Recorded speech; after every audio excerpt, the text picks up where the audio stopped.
Director, you've called these actions treasonous. Stephen Miller has called them seditious conspiracy.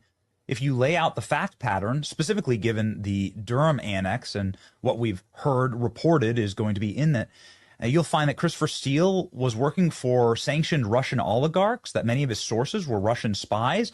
This is a document of foreign interference, and that is definitionally treason. They were using foreign agents in order to affect and undermine our election. It just isn't the narrative that Donald Trump was doing that. That's been pushed on us for years. It was the opposite, correct? It was actually Hillary Clinton and the establishment at the FBI using foreign intelligence in a treasonous act against our own government. Am I getting that correctly? You are, yes. And the interesting thing here is, again, I want to point back to the documents we released because people can go and read for themselves. Go to odni.gov. There you can click through. You can read the documents for themselves. This is not my view or my opinion or my interpretation. Go and read the documents yourself. Look at the emails that were sent from James Clapper's assistant out to the intelligence community, communicating that this assessment will be created per the president's direction. Read the documents for yourself. And then you can see, as you go through the documents, how in the months leading up to the election, the intelligence community consistently assessed that Russia had neither the intent nor the capability to be able to influence or swing the election for Donald Trump. And that's a critical statement there, because in the assessment that President Obama ordered, and you'll again see in the documents with great detail how he wanted an assessment that delivered intelligence that details how Moscow tried to help Trump get elected, not if, but how. And then DNI Clapper and CIA Director John Brennan delivered for President Obama through this manufactured intelligence assessment, again, based on discredited information and shoddy intelligence that was weaponized for a very specific political purpose. No excuses. No denying. This heart is guilty. Ain't no use crying. I ain't no saint. No saint, no savior. My knees are poison. My soul's in danger. Send me down. Send me down. Oh. Send me low. Send me low. Send me low. Where the flame? Where the flames of justice glow. I deserve the pit. No. Send me down. Oh. Send me low. Send me low. Send me low.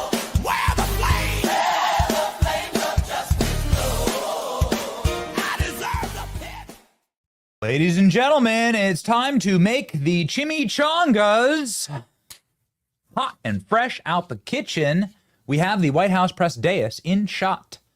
We are waiting. We had a feeling this one would take a little bit longer, and so we decided, baby, that we were going to cook today. We have so many more documents to go through with you, and so many more fascinating revelations from the CIA, FBI, and DOJ that have released smoking guns on Hillary Clinton coordinating with the George Soros Open Society Foundation and their chief lawyer in order to collude with the FBI, predicting in their own words what the FBI is about to do to Donald Trump. It is by every weight and measure the largest criminal conspiracy ever launched by the federal government.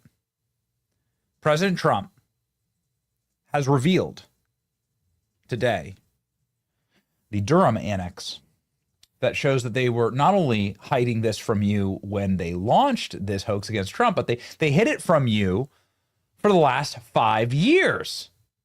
Why didn't we know about this when John Durham turned in his official report?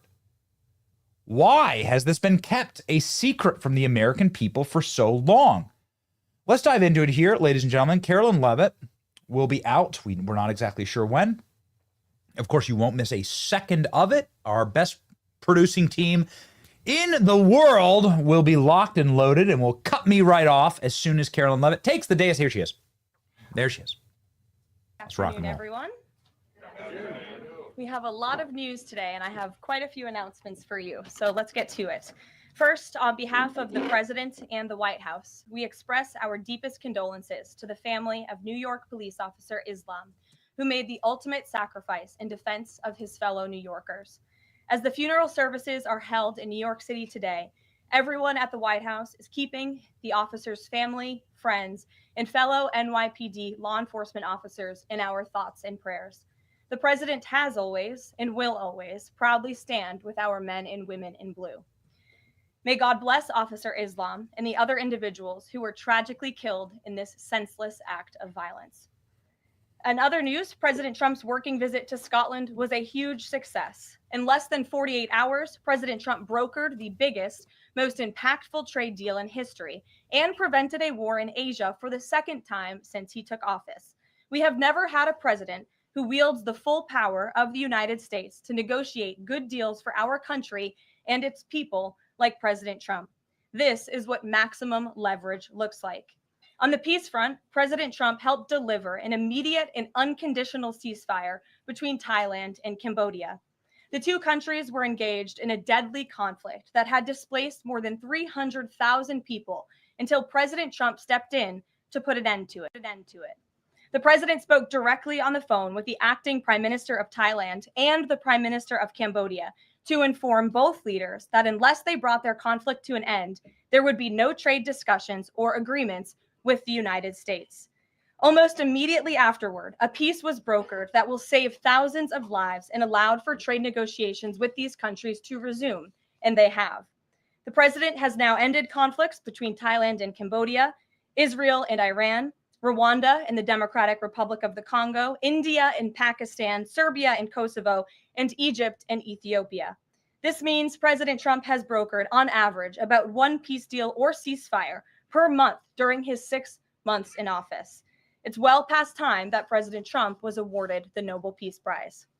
I know the topic of Israel is on everyone's mind. I have an update from Special Envoy Steve Witkoff, who I got off the phone with this morning. Special Envoy Witkoff and Ambassador Huckabee had a very productive meeting with Prime Minister Netanyahu and other officials today in Israel on the topic of delivering much-needed food and aid to Gaza. President Trump is a humanitarian with a big heart, and that's why he sent Special Envoy Witkoff to the region in an effort to save lives and end this crisis.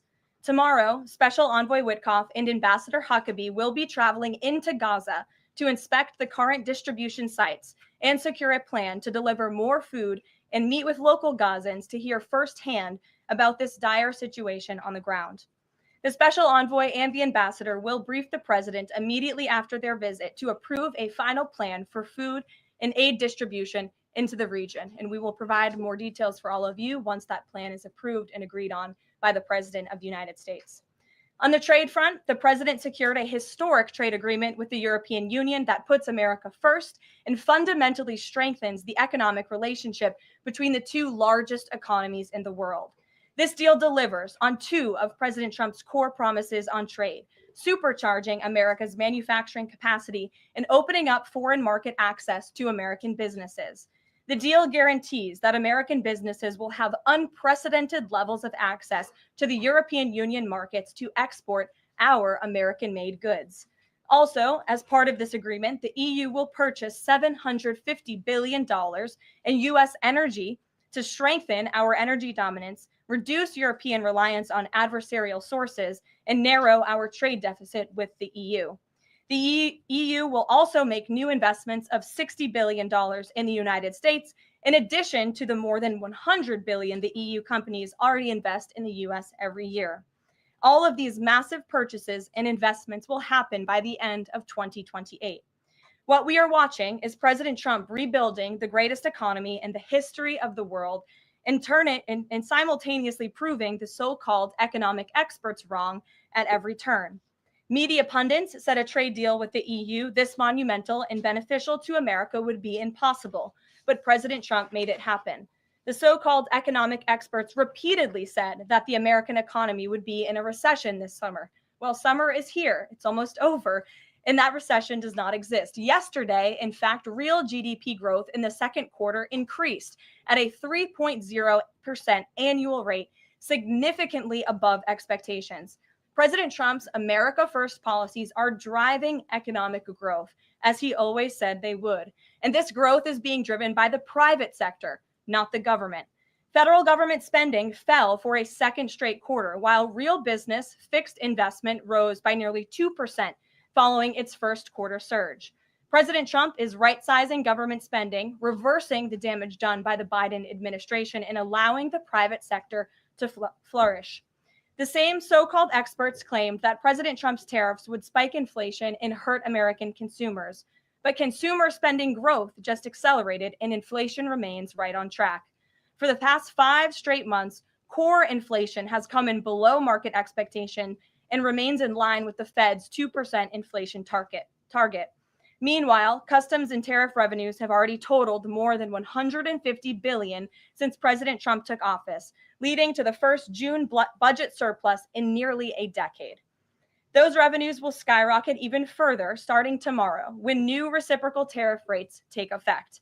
President Trump is restoring America's economic sovereignty by reducing our reliance on foreign countries, boosting investment in the U.S. to the tune of trillions of dollars, and creating hundreds of thousands of high-paying jobs for the American people. With America finally put first on trade and the largest middle-class tax cuts in history and other pro-growth provisions of the One Big Beautiful Bill beginning to take effect, the American economy will boom like never before over the course of the next 3.5 years, thanks to the president's vision. Finally, as you all know, the president signed an executive order earlier this year to solve the problem of exorbitant pharmaceutical pricing. According to recent data, the prices that Americans have been paying for brand name drugs are more than 3 times the price other similarly developed nations pay. The president is determined to solve this problem and took further action today. He has signed 17 letters to pharmaceutical companies' CEOs. And I would like to read you one of these letters to the CEO of Eli Lilly. All of these letters will be provided to you following this briefing. This is to the CEO of Eli Lilly from the President of the United States. On May 12th, 2025, I signed an executive order delivering most favored nation prescription drug pricing to American patients to stop global freeloading and guarantee that Americans pay the same prices enjoyed by other developed nations.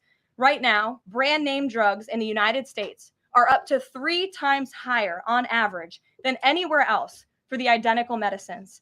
This unacceptable burden on hardworking American families ends with my administration.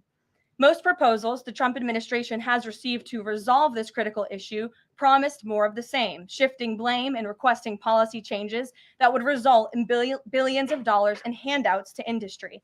Moving forward, the only thing I will accept from drug manufacturers is a commitment that provides American families immediate relief from the vastly inflated drug prices and an end to the free ride of American innovation by European and other developed nations. Accordingly, I'm calling on Eli Lilly and Company and every manufacturer doing business in our great country to take the following actions within the next 60 days. Extend the most favored nation pricing to Medicaid, guarantee most favored nation pricing for newly launched drugs, return increased revenues abroad to American patients and taxpayers, provide for direct purchasing at most favored nation pricing.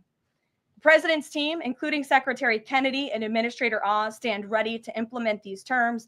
The president expects to further engage with them immediately in good faith to deliver relief for American families. Make no mistake, a collaborative effort towards achieving global pricing parity would be the most effective path for companies, the government, and American patients. But if you refuse to step up, we will deploy every tool in our arsenal to protect American families from continued abusive drug pricing practices. Americans are demanding lower drug prices, and they need them today. Other nations have been freeloading on U.S. innovation for far too long, and it is time they pay their fair share. I look forward to your binding commitments to each of these goals by September 29th, 2025, and my team stands ready to assist with implementation questions. Thank you for your immediate attention to this vital national priority. Signed, President Donald J. Trump. Again, to the CEO of Eli Lilly. This letter, in its form, has been designed for each of the 17 major drug and pharmaceutical companies in the United States, and we're happy to provide you the full list And I believe you will see all 17 letters popping on Truth Social very shortly. So you can look out for those. And I'm happy to take any further questions. Before we get to questions, I do have one other announcement from the White House and from the president. We are proud to announce that the construction of the new White House ballroom will begin. For 150 years, presidents, administrations, and White House staff have longed for a large event space on the White House complex that can hold substantially more guests than currently allowed. President Trump has expressed his commitment to solving this problem on behalf of future administrations and the American people. The White House is one of the most beautiful and historic buildings in the world. Yet the White House is currently unable to host major functions, honoring world leaders in other countries without having to install a large and unsightly tent approximately 100 yards away from the main building's entrance. The White House State Ballroom will be a much needed and exquisite addition of approximately 90,000 total square feet of innately designed and carefully crafted space with a seated capacity of 650 people, which is a significant increase from the 200-person seated capacity in the East Room of the White House. In recent weeks, President Trump has held several meetings with members of the White House staff, the National Park Service, the White House Military Office, and the United States Secret Service to discuss design features and planning. President Trump has chosen McCreary Architects as the lead architect, which is well known for their classical architectural design and based right here in our nation's capital. The construction team will be headed by Clark Construction, and the engineering team will be led by AECOM. The project will begin in September 2025, and it is expected to be completed long before the end of President Trump's term. President Trump and other donors have generously committed to donating the funds necessary to build this approximately $200 million structure. The United States Secret Service will provide the necessary security enhancements and modifications. The White House ballroom will be substantially separated from the main building of the White House, but at the same time, its theme and architectural heritage will be almost identical. The site of the new ballroom will be where the small, heavily changed and reconstructed East Wing currently sits. The East Wing was constructed in 1902 and has been renovated and changed many times, with a second story added in 1942. White House Chief of Staff Susie Wiles has provided the following statement. President Trump is a builder at heart and has an extraordinary eye for detail. The president and the Trump White House are fully committed to working with the appropriate organizations to preserve the special history of the White House while building a beautiful ballroom that can be enjoyed by future administrations and generations of Americans to come. In the White House, we will continue to provide the American public and all of you in the press with updates on this project at whitehouse.gov/visit. And if you go there shortly, you will be able to see renderings and visuals of what this ballroom will look like, both the exterior and the interior. I have provided some photos for all of you in the room today. This is the interior of the ballroom space. It's quite beautiful. And then this is the exterior of the ballroom space. As you can see, it will come off of the executive mansion as it sits today, and the East Wing will be modernized and renovated. We're happy to answer any further questions on that, Jennifer. Since you're so eager, I will go to you. But first, as always, I want to start with our new media seat, Ben Weingarten. Why don't you go ahead, Ben? Thank you. In light of the release, the declassification of the annex to the Durham report today, beyond any potential prosecutions, the outcomes of which will likely be uncertain, what does the president believe justice for Russiagate ought to entail? Might it include restitution for those whose lives were upended as a consequence of Russiagate, and perhaps a major reorganization of the national security apparatus? Well, I think a major organization of the national security apparatus, at least here at the White House within the National Security Council, has indeed taken place, and the president entrusts his current CIA director, John Ratcliffe, and our ODNI director, Tulsi Gabbard, to make the necessary changes to ensure classified intelligence, especially that could implement or hurt the national security of our country, does not make its way into the hands of irresponsible actors who want to politicize that intelligence for their own end. Since you brought up the declassification report that was put out by Senator Grassley today, I'm glad you brought it up, because this should be a story every outlet in this room should be covering. This is further evidence that Hillary Clinton approved the Russia hoax against President Trump. Her campaign financed it. Again, she approved it. And the FBI and the CIA were both weaponized to, as our director of CIA has said, accelerate this hoax against then candidate and former President Trump. To answer the heart of your question, the president wants to see justice served, and he trusts the Attorney General and the Department of Justice to implement that justice and hold these people accountable. One more question, briefly, Sure. if I may, on a totally different topic. There's been legislation reintroduced in the House and Senate on designating the Muslim Brotherhood as a terrorist organization. The Muslim Brotherhood is considered by many to be the fountainhead of Sunni Islamic supremacism, from which Hamas and other groups have spawned, with a nexus to domestic organizations as well. Does the president support designating the Muslim Brotherhood as a terrorist organization? Frankly, I'm not sure because I haven't talked to him, and I would never want to get ahead of the National Security Council on specific designations. It sounds like something this administration would support, but we can get a firm answer for you. How's that? Thank you. Thanks for being here. Jennifer, go ahead. Eager beaver today. How much of the East Wing will be torn down? The entire East Wing or just parts of it? So the East Wing is going to be modernized. The necessary construction will take place. And for those who are housed in the East Wing, including the Office of the First Lady, the White House Military Office, the White House Visitors Offices, those offices will be temporarily relocated while the East Wing is being modernized. And then on Israel-Gaza, there are some reports that negotiations with Hamas might not be continuing. Did you get any updates from Steve Witkoff on that? I did. Special Envoy Witkoff is actively talking with our counterparts in Israel about that, and he wants to give some grace to the president so he can fully brief the president on what he's learning on the ground in both Israel and Gaza.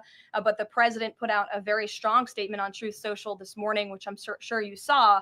And he said the quickest way to end this entire conflict, the humanitarian crisis that we've seen, and the crisis in Israel that, of course, started on October 7th when Hamas brutally kidnapped and raped innocent Israelis, that terrible terrorist attack, is for Hamas to surrender, to release all of the hostages, and to end this conflict. And that's what the president wants to see. He's made that very clear. But the special envoy will be in Gaza tomorrow, as I shared with you previously. Josh. Can you give us a little more clarity on the tariff timing? You said that the reciprocals will take effect tomorrow. Yes. Does that include the new auto rates, for instance, on Japan, Korea, the EU? Is this all coming effective tomorrow? So some of the countries you just mentioned, Japan, South Korea, they have bespoke trade deals that the president cut, which, just to backtrack for a second, Josh, we promised that the president would negotiate with countries all around the world to cut tailor-made trade deals depending on those countries' challenges, how badly they've ripped off the United States of America and our manufacturing industry and our workforce in the past. And he has done that. Of our 18 major trading partners, 2/3 of those trading partners have a deal. We've sent out 17 letters to countries around the world. And the rest of those countries that either do not have a deal or have a letter, they will be hearing from this administration by the midnight deadline tonight. So yes, tomorrow, August 1st, the reciprocal rates will be going into effect. If more deals are cut between now and midnight, I will never count out the president. You've seen him do it before. He cut 3 deals in one day very recently.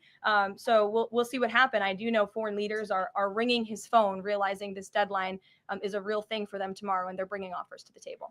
We were reporting that the president wants to meet David Solomon of Goldman Sachs today. Can you say what they'll discuss, if anything, in that meeting? I won't discuss the president's private meetings from this podium, and it hasn't taken place yet unless he gives me liberty to do so. Finally, have you talked with the president about his position on the stock trading ban bill for Congress? He obviously had pretty loaded comments about Senator Hawley. There's some reporting that they've since spoken.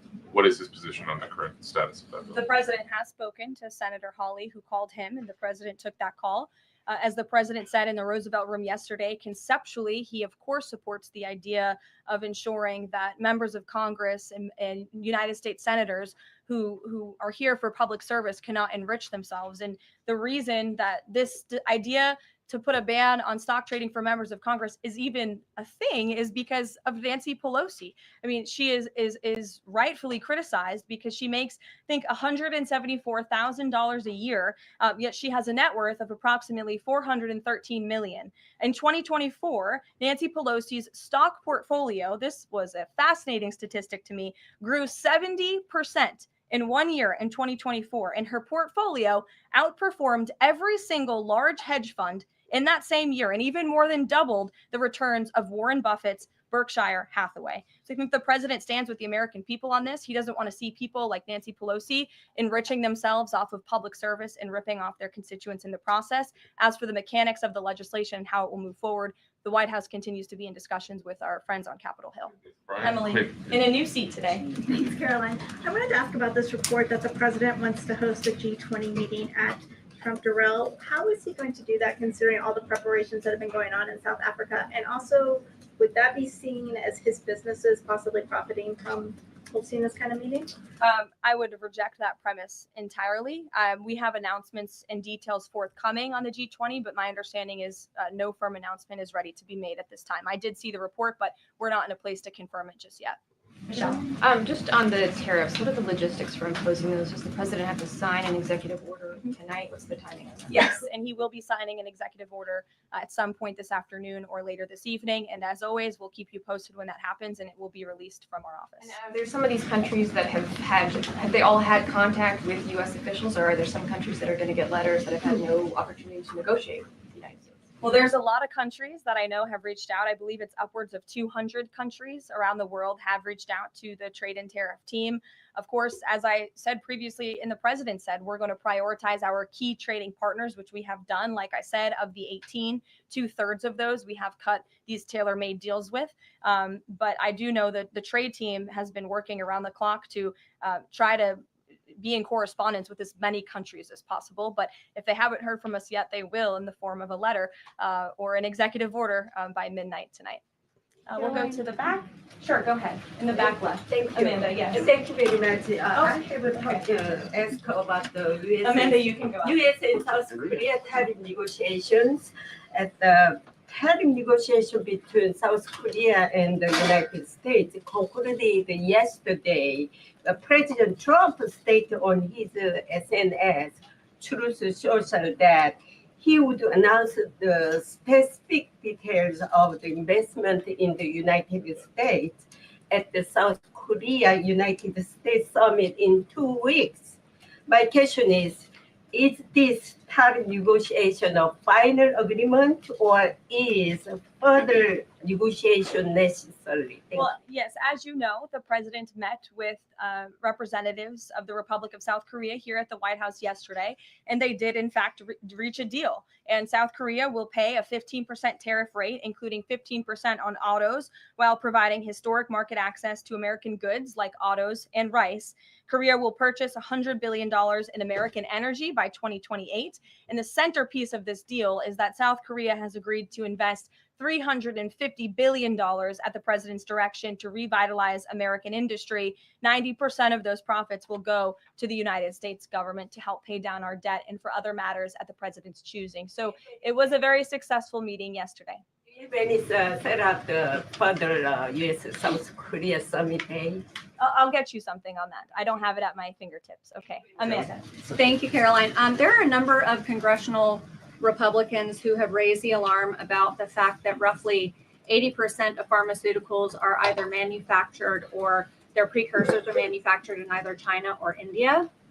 There are some pieces of legislation, some recommendations, which include either onshoring, nearshoring, or friendshoring, those components of that. Do you know if the president intends to throw the weight of the executive behind that? I don't have any updates for you at this time. I do have an update on our EU trade deal. I stand corrected. It's not 60 billion in investments. It's $600 billion in investments. I want to make that very clear. And I personally watched the president behind closed doors with the European president in Scotland negotiating this deal. And he got the most juice out of that squeeze that he could. And he was constantly looking out for America's interests. So I just wanted to clarify that one point. Deanna. Thanks, Caroline. For the countries that don't have a deal yet, should we be looking at the April 2nd chart at all? Or is he negotiating and talking about having a set tariff rate, 10%, 20%? Those discussions are taking place with the trade team today. And again, we'll provide further guidance with that executive order once it is signed. And the answer to that question will be in that executive order. Is he looking to provide any more extensions today after his phone call with Mexico? Is there any other conversations like that? I do know that other foreign leaders around the world have reached out, and if the president decides to share the conclusions of those calls with all of you, he will do so himself. But I do want to reiterate what the president said about Mexico. Mexico is still paying tariffs. They're paying a 25% tariff on fentanyl, 25% tariff on cars, a 50% tariff on steel, aluminum, and copper. And additionally, Mexico has agreed to immediately terminate its non-tariff trade barriers, of which there are many. And as the president said, we will continue to talk to Mexico over the next 90 days with the goal of signing a larger trade deal. The key to this, again, is Mexico has agreed to terminate those non-tariff barriers and to continue to work with us in good faith. Mexico is a very unique situation of all the other countries around the world because, of course, we share our southern border with Mexico, which we've seen an increase in cooperation between Mexico's President Claudia Sheinbaum and our administration on clamping down on drug trafficking and human trafficking at the southern border. We appreciate those efforts and will continue to work in good faith and to continue to have these trade discussions as well. Joey. Yeah, thanks, Caroline. Just clarifying a previous question. President Trump has indicated he's been looking at either 15% or 20% baseline universal tariff. Has he landed on one of those yet? I won't get ahead of the president on that baseline announcement. And then secondly, what did Treasury Secretary Bessent mean yesterday when he called the new Trump accounts for newborns a, quote, backdoor to privatizing Social Security? Does the administration view this new Trump accounts as a way to, in the long term, perhaps privatize Social Security? What the Secretary of Treasury was saying and what this administration believes is that these Trump newborn accounts, which is an incredibly creative and great provision that was in the One Big Beautiful Bill for newborn babies and families and future generations of Americans, will help supplement, not substitute, Social Security. The Trump administration is wholeheartedly committed to protecting Social Security. The president did it in his first term. He's doing it again in this term. But these newborn accounts are another revenue stream for young people to watch their money grow throughout their lives and to one day be able to access those funds so they can hopefully build a home and live the American dream. Jake. Just one follow-up on tariffs and one not. Is the president at all considering extending the August 12th China deadline at all? Is that in consideration? So look, on China, you heard from the president on Air Force One when we were returning from Scotland. You've heard from the Treasury Secretary as well, Ambassador Jameson Greer. They just spent 2 days in Geneva for their third round of talks with China. And the current policy, the current trade program that we have going with China right now, as it stands, will decrease our deficit by $5 billion this year. So we are moving in the right direction when it comes to China. And Secretary Bessent and Ambassador Greer continue to be in direct communication with our Chinese counterparts. Is it an extension on the table potentially from that August 12th deadline as it stands? I don't think so, but I'll let the Secretary of Treasury speak on that because he's leading these negotiations. Reagan, go ahead. Thanks, Caroline. There's growing frustration that more of Trump's nominees haven't been confirmed. Why does the president think Senate Republicans are so behind, and has he had any further conversations with Leader Thune about it?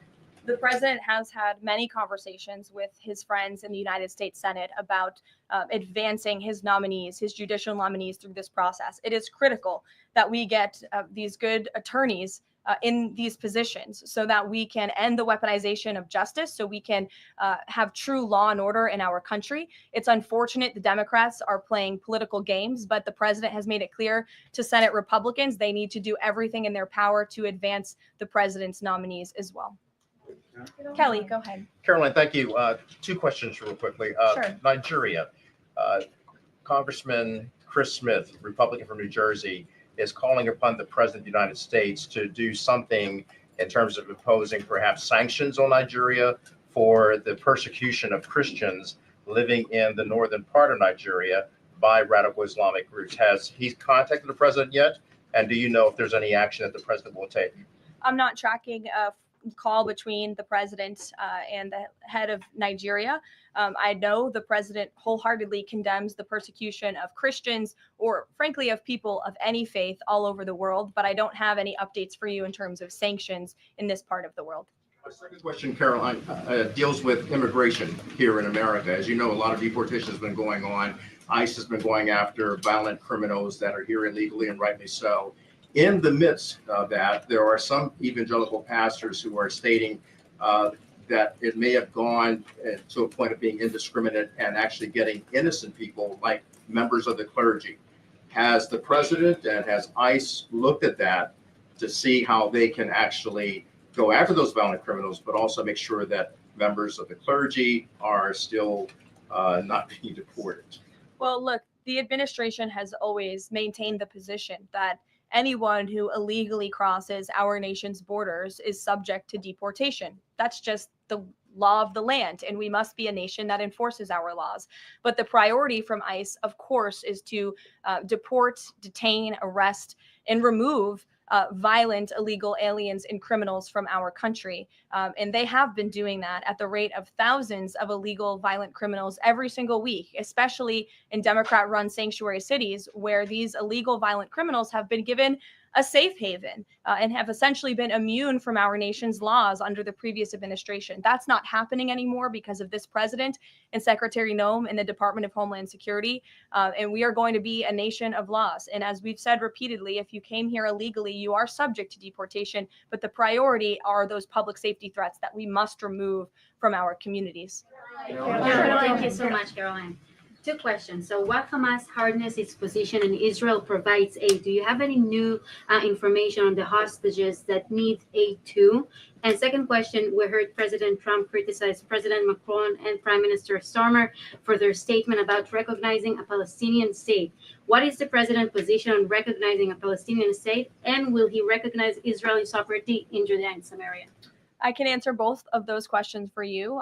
On the second question about a Palestinian state, the president expressed his displeasure and his disagreement with the leaders of France, the United Kingdom, and Canada. He feels as though that's rewarding Hamas at a time where Hamas is the true impediment to a ceasefire and to the release of all of the hostages. So to your first question, the president wants to see all of the hostages released. He cares deeply about this. He has met with many of the former hostages, many of the families of those who have loved ones who are still being held hostage in Gaza. I have met with them too. It is absolutely devastating what these poor people have been through. And the president is always thinking about them. And that's why he's designated his special envoy, Steve Witkoff, who's doing a tremendous job to release the hostages and to end this conflict. But the president has always said the last remaining hostages, now there are 20 living hostages in Gaza, will always be the hardest because Hamas is unfortunately using these innocent people as bargaining chips. But nevertheless, we are committed to seeing this come to an end. Elizabeth. Thanks, Caroline. Part of the settlement with Brown prohibits it from performing transgender procedures or prescribing hormone, puberty blockers, that type of thing. Will eliminating these types of procedures be a priority for the Trump administration in negotiations with other universities? I can tell you that ending the chemical castration of children in our country is a priority of this administration. We've talked to many of these universities about it, but the president has also taken very strong action to cut off the funding for any medical institution in this country that provides those barbaric procedures. The Brown University agreement, since you brought it up, is yet another win to root out anti-Semitic behavior on our nation's college campuses and unlawful racial discrimination. Brown has agreed to no longer allow unlawful racial discrimination in admissions or university programming. They have agreed to provide access to all relevant data and information to rigorously assess compliance with its commitment to merit-based admissions, and they will pay $50 million over 10 years to state workforce development organizations that comply with anti-discrimination laws, supporting regional economic growth and career opportunities. Brown will also adopt the definitions of male and female from President Trump's executive order, defending women and gender ideology extremism for women's sports, programming, facilities, and housing. Brown will no longer perform gender reassignment surgeries on minors or prescribe them puberty blockers or cross-sex hormones. And Brown will take steps to improve the campus climate for Jewish students and combat anti-Semitism on their campus. This is yet another huge win for American students and for those who love our country and want to abide by our country's laws. On the topic of defending women from gender ideology extremism and helping women's sports, the president will be signing an executive order at 4 o'clock today with some very famous professional athletes whom I'm sure you all know. And that executive order will be focused on strengthening athletics in our country and making America healthy again. And we are going to re-implement the presidential fitness test in America's schools, which is, I think, something all Americans can get behind. So you'll hear from the president in 2 hours, and we will see you all there. Thank you.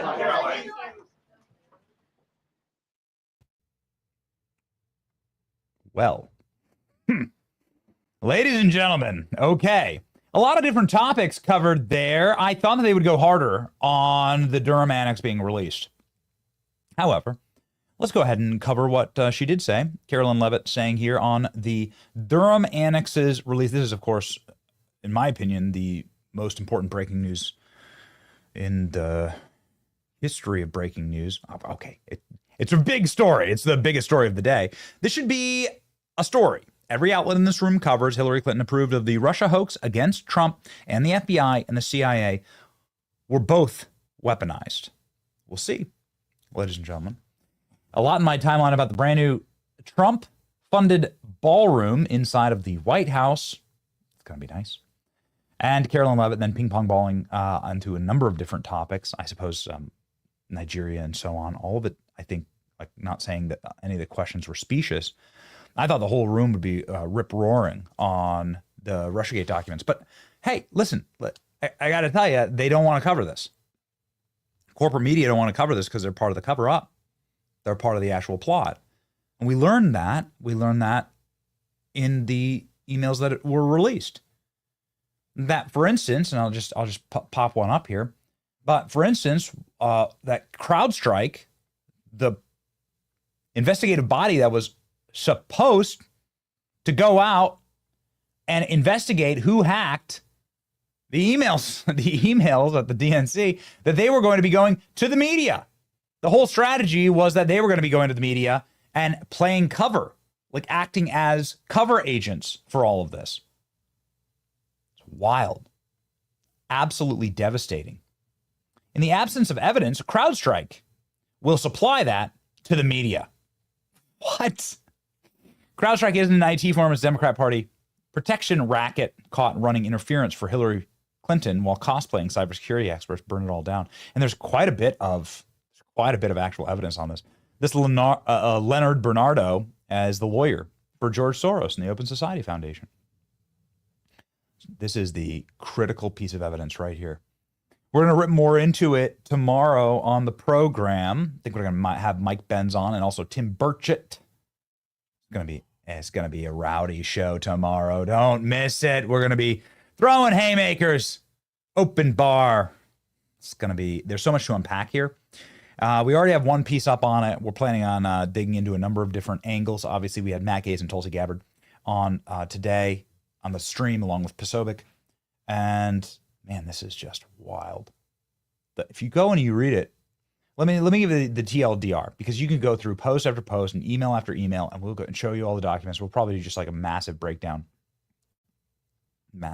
tomorrow.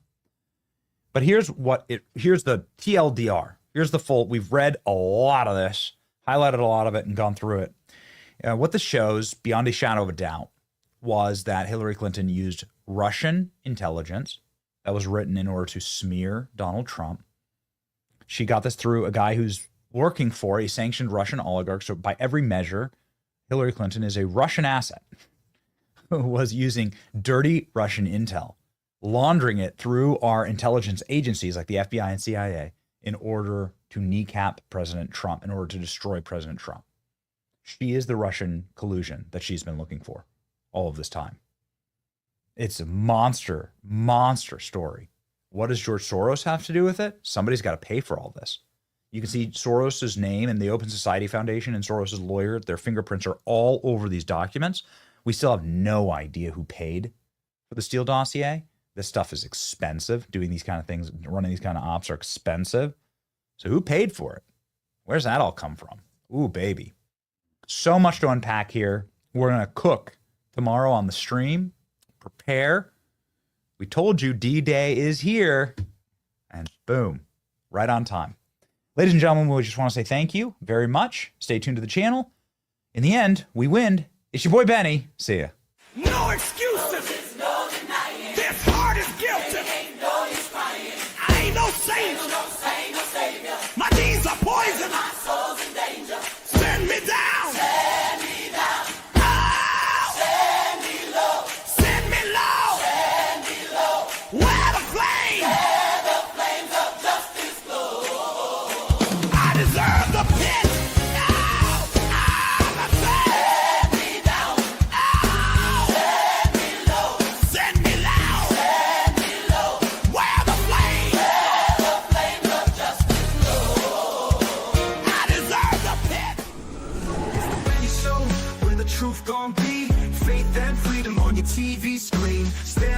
strong, battle through the night. The Benny Show's here, bringing liberty to life. From the speeches to debates, Benny sharp like a blade, cutting through the lies, watch the truth cascade. With the warrior's heart, this man never fades. You know it's prime time when Benny invades. From saving the nation to stories untold, the Benny Show's a storm, see the truth unfold. Stay in the loop, let freedom take hold. Salting all the libs, soul never sold. It's the Benny Show, where the truth gon' be. Faith and freedom on your TV screen. Stand up strong, battle through the night. The Benny Show's here, bringing liberty to life. Liberty to light, bringing liberty to light. Liberty to light, bringing liberty to life. From the speeches to debates, Benny sharp like a blade, cutting through the lies, watch the truth cascade. With the warrior's heart, this man never fades. You know it's prime time when Benny invades. From saving the nation to stories untold, the Benny Show's a storm, see the truth unfold. Stay in the loop, let freedom take hold. Salting all the libs, soul never sold. It's the Benny Show, where the truth gon' be. Faith and freedom on your TV screen. Stand up strong, battle through the night. The Benny Show's here, bringing liberty to light. Bringing liberty to light. Bringing liberty to light. Bringing liberty to light. Bringing liberty to light.